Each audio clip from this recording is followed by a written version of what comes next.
We have all been there. You finish an incredible workout, you feel completely empowered, and you go to bed feeling like an absolute champion. But then, you wake up. Every single muscle in your body feels like it is on fire. Walking down a simple flight of stairs feels like an earthquake, and even sitting down in a chair requires a strategic plan. You wear the soreness like a badge of honor. Welcome to Dr. Levitas. But what if that deep ache isn't actually a sign of growth? What if it is a desperate warning from your body that you are on the absolute brink of a severe injury? Many people confuse the healthy, productive discomfort of physical adaptation with dangerous, structural tissue damage. Today, we are looking under the microscope to uncover exactly what is happening inside your tissue, how to tell the difference between a healing muscle and a tearing tendon, and why the standard quick fixes you are relying on might be completely freezing your physical progress. Please take a second to like the video and leave a comment. Engagement is a huge help to the channel. Let's start with one of the biggest mysteries of human physiology, the dreaded 2-day delay. Why is it that you can crush a heavy leg day or an intense cardio routine on a Tuesday, feel completely fine on Wednesday, but then wake up on Thursday completely unable to move your legs? This phenomenon is known clinically as delayed onset muscle soreness, or DOMS. And the reason it takes up to 48 hours to completely peak comes down to a complex biochemical cascade inside your immune system. When you challenge your body with a new or intense physical routine, you create microscopic structural damage within your tissue. But here is the catch: those tiny micro-tears do not actually possess pain receptors. The structural damage itself doesn't hurt initially. What you are actually feeling 48 hours later isn't the damage itself. It is your body's profound, protective inflammatory response to that damage. Think of it like a controlled construction site. Once the physical stress stops, your immune system views these micro-tears as a minor, localized injury that requires immediate renovation. It takes time for your body to mobilize its internal repair crew. Over the first 24 to 48 hours, your body deploys specialized white blood cells, specifically neutrophils and macrophages, directly to the affected tissue. Their job is to migrate into the area, clear out cellular debris, and initiate the healing process. As these cells do their job, they release specialized signaling chemicals called histamines and prostaglandins. These chemical compounds serve a beautiful purpose. They cause local blood vessels to dilate and allow nutrient-rich fluid to rush into the tissue to assist with structural repair. However, this fluid influx creates localized swelling, known as edema. This swelling builds up mechanical pressure inside the tight compartments of your muscles, compressing the ultra-sensitive nerve endings around the tissue. Because this cellular migration and fluid accumulation take a prolonged period to reach their peak concentration, the true depth of the soreness waits a full 48 hours to make its presence known. It is a sign of an active, healthy immune response working around the clock to rebuild you. To truly understand this process, we have to look much deeper, past the skin, past the fascia, straight into the microscopic architecture of the muscle cell itself. When you subject your tissue to resistance, especially movements that emphasize the eccentric phase, which is the lengthening portion of an exercise, like slowly lowering yourself down from a pull-up or dropping down into a deep squat, you're subjecting individual cells to intense mechanical tension. Under an electron microscope, a healthy muscle fiber looks like a perfectly organized, beautifully aligned series of repeating bands. But if we examine that same tissue after a strenuous, unfamiliar workout, the landscape looks radically different. The mechanical stress literally stretches and disrupts the sarcolemma, which is the delicate outer membrane shielding the muscle cell. When that outer membrane is compromised, the internal structural anchor points of the cell, known as Z-discs, become physically displaced and distorted. This structural disruption creates an immediate physiological chain reaction. Normally, calcium is kept strictly sealed away inside a specialized cellular storage unit called the sarcoplasmic reticulum, where it is released in precise amounts to dictate muscle contractions. But when microtrauma shatters the cell's internal architecture, calcium begins to leak uncontrollably into the main body of the cell. This sudden, unmanaged flood of intracellular calcium triggers a secondary, enzymatic breakdown. It activates destructive enzymes called proteases, which begin to degrade the surrounding structural proteins. This is precisely why your muscles feel physically bruised, tender to the touch, and deeply exhausted after an intense session. Your biology is dealing with a combination of structural microfractures, an internal calcium imbalance, and an intense chemical cleanup operation.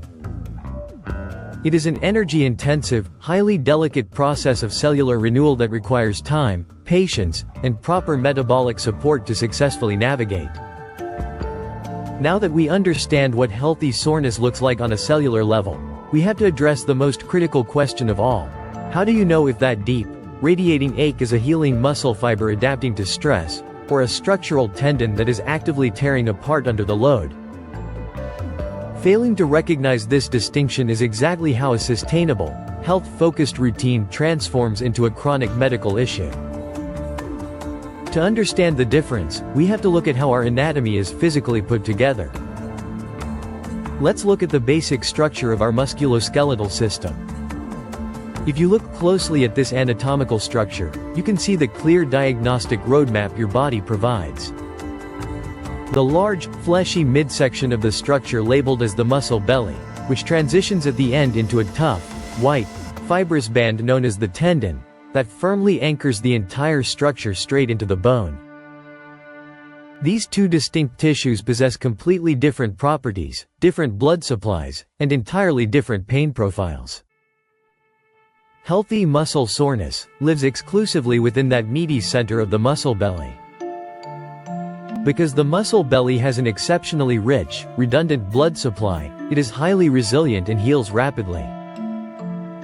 The discomfort of DOMS is characteristically diffuse, meaning it feels like a wide, heavy, dull ache spread across the entire width of the muscle.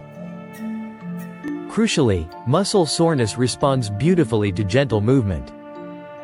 If you begin to move, walk, or do light bodyweight exercises, the blood flow increases, the tissue warms up, and that dull ache temporarily feels significantly better or completely disappears. A tendon injury, such as tendinitis or a structural micro-tear in that fibrous connection, behaves in the exact opposite manner. Tendons have an incredibly poor blood supply compared to muscles, which makes them highly vulnerable to overload and much slower to repair. Tendon pain is never diffuse, it is fiercely localized. It sits directly over a joint or at the exact, pinpoint spot where the tendon meets the bone, such as the front of the kneecap, the tip of the shoulder, or the very back of the heel. Instead of a heavy, dull ache, tendon pain presents as a sharp, piercing, or pinching sensation. And here is the ultimate diagnostic test: tendon pain does not get better when you warm up. The moment you apply a physical load or try to move your joint through a specific angle, the pain intensifies, feeling like a sharp needle piercing the joint. If your discomfort is localized to a joint, feels sharp, and worsens as you try to exercise, you are not dealing with a sore muscle that needs to be pushed. You are dealing with a structurally compromised tendon that is pleading for immediate rest and clinical attention. When you wake up with that intense, stiff, full-body muscle soreness, your absolute first primitive instinct is almost always to drop down to the floor and perform a deep, intense, static stretch. You pull on the sore limb with everything you have, forcing the tissue to lengthen, believing that you are unknotting the tightness and accelerating your recovery. But from a clinical physiological perspective, you might actually be stepping directly into a dangerous trap. Think about what we just uncovered under the microscope. Your muscle fibers are already structurally compromised. They are filled with delicate micro-fissures, disrupted cell membranes, and displaced structural anchors. The tissue is literally holding itself together while the immune system works to repair the gaps. When you subject a severely sore muscle to an aggressive, long-duration static stretch, you are applying an intense mechanical shearing force directly across those fragile, healing cellular bridges. Instead of safely elongating the tissue, an intense static stretch can physically widen those microscopic fissures. You are essentially taking a minor, healthy microtrauma and mechanically ripping it into a larger, structural muscle strain. Furthermore, your nervous system is incredibly smart. When it detects that you are forcefully stretching a tissue that is already damaged and weak, it immediately perceives that stretch as an existential threat to your joint integrity. To prevent you from ripping the muscle completely off the bone, your spinal cord fires an involuntary neurological reflex known as the stretch reflex. This reflex forces the muscle spindles to violently contract, locking the tissue down into a state of hypertonicity. This is why aggressive stretching often leaves you feeling significantly stiffer and more painful hours later. You are fighting against your own biology. This brings us to what clinical sports medicine calls the window of danger. This is the precise period where standard, healthy muscle soreness transitions from a normal byproduct of lifestyle progress into a catalyst for severe, acute structural injury. When your muscles are profoundly sore from DOMS, their ability to produce force and absorb impact drops by up to 30 to 40%. Your primary shock absorbers are essentially offline. If you choose to adopt an aggressive mindset and force your body to undergo another intense, heavy workout while in this compromised state, your nervous system is forced to make a dangerous compromise. Because the primary muscle cannot produce the required force to stabilize your movement, your brain automatically alters your biomechanics. It shifts the heavy physical load away from the weak, sore muscle belly and distributes it directly onto your passive structures, your joints, your ligaments, and those poorly vascularized tendons we just discussed. This altered movement pattern is precisely how a simple case of sore quadriceps turns into a chronic knee injury, or how sore shoulders turn into a torn rotator cuff. You are exposing unprotected joints to massive structural stress. But there is an even more serious, life-threatening boundary line that every single person must be aware of. When muscle damage crosses the line from sustainable adaptation to extreme, toxic destruction, it can trigger a clinical condition known as rhabdomyolysis. This occurs when an excessive volume of muscle fibers completely rupture and die, spilling massive quantities of intracellular contents, specifically a large protein called myoglobin, straight into your bloodstream. Your kidneys are not designed to filter such large, complex proteins, and they can rapidly become clogged, leading to acute renal distress. You must memorize the classic diagnostic red flags for this toxic window: extreme, visible, localized swelling that makes the limb look distorted, a complete loss of the ability to physically flex or move the joint, and urine that turns a dark, tea-colored brown. If you ever see these signs after an extreme workout, it is not a badge of honor. It is a medical emergency that requires immediate intervention. To cope with this intense discomfort and push through their daily activities, millions of people reach straight into their medicine cabinets for over-the-counter anti-inflammatory medications like ibuprofen, naproxen, or high-dose aspirin. It seems like the perfect, logical solution. It reduces the swelling, blocks the pain, and allows you to keep moving without discomfort. But as a doctor dedicated to long-term, sustainable health, I have to tell you the cold, hard truth. This routine might be completely freezing your physical progress and sabotaging every single ounce of effort you put into your workouts. Non-steroidal anti-inflammatory meds, or NSAIDs, work by systematically blocking a specific family of enzymes known as cyclooxygenase 1 and cyclooxygenase 2. By shutting down these enzymes, these pills successfully halt the production of prostaglandins, the exact chemical messengers we talked about earlier that cause swelling and sensitize your pain receptors. The pain vanishes, but so does your body's ability to adapt. You see, inflammation is not a design flaw in human biology. It is the foundational, non-negotiable biological signal that triggers tissue repair and muscular hypertrophy, which is the process of muscle fibers growing larger and stronger. A groundbreaking clinical study published in the Journal of Applied Physiology investigated this exact issue. Researchers found that individuals who routinely consumed maximum over-the-counter doses of ibuprofen during an 8-week resistance training program experienced a significant reduction in muscle volume and strength gains compared to the control group. When you block prostaglandins, you accidentally deactivate the homing beacon for satellite cells.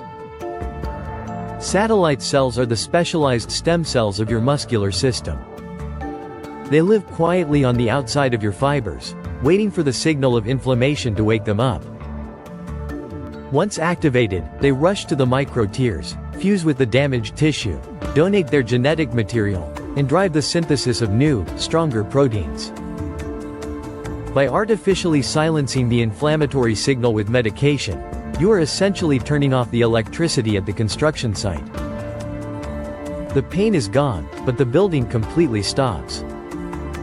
So, if stretching can widen the tears, pushing through the pain destroys your joints, and anti-inflammatory pills freeze your muscle growth, what is left? How do you actually clear the discomfort, protect your structural integrity, and return to your routine safely? The fastest, clinically proven, med-free method to recover is a beautiful process known as active recovery.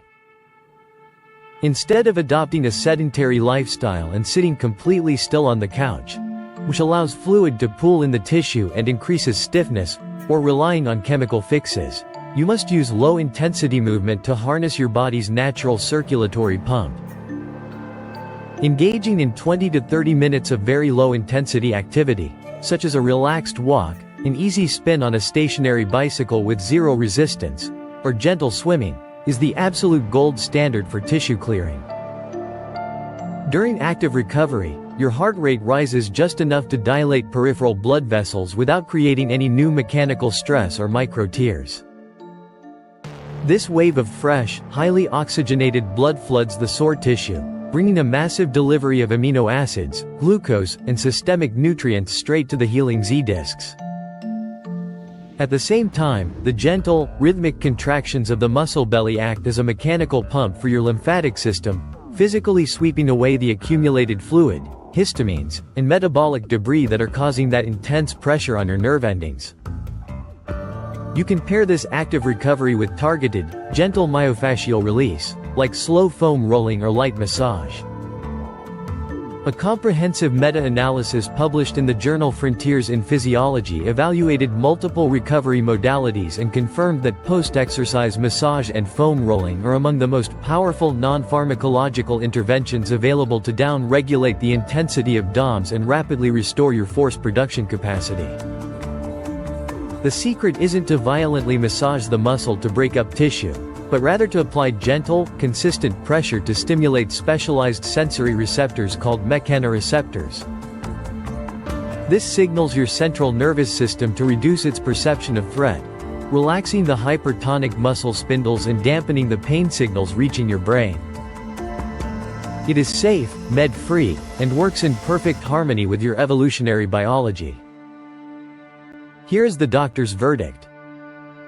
True fitness, optimal health, and sustainable fat loss are never about punishing your body or forcing it into submission.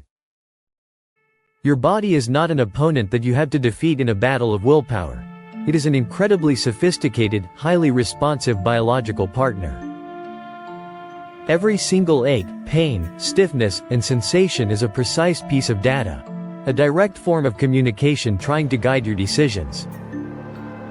When you learn to step back, listen to those hidden diagnostic signs, and respect the boundary line between a healing muscle belly and an overloaded tendon, you aren't showing weakness. You are showing the ultimate form of fitness intelligence. Rebuilding requires patience, and honorably allowing your immune system to complete its natural inflammatory renovation is exactly how you build a body that is truly resilient, strong, and capable of thriving for decades to come. I want to hear from you. What is your go-to recovery routine, and have you ever fallen into the ibuprofen or stretching trap? Let me know in the comments below. Stay smart, listen to your biology, and I will see you in the very next video. Watch this video suggestion, it was especially picked for you. Please share, comment, like the video, subscribe, and hit the bell icon. Thank you, it helps a ton with the algorithm. Remain tuned for future videos and keep growing.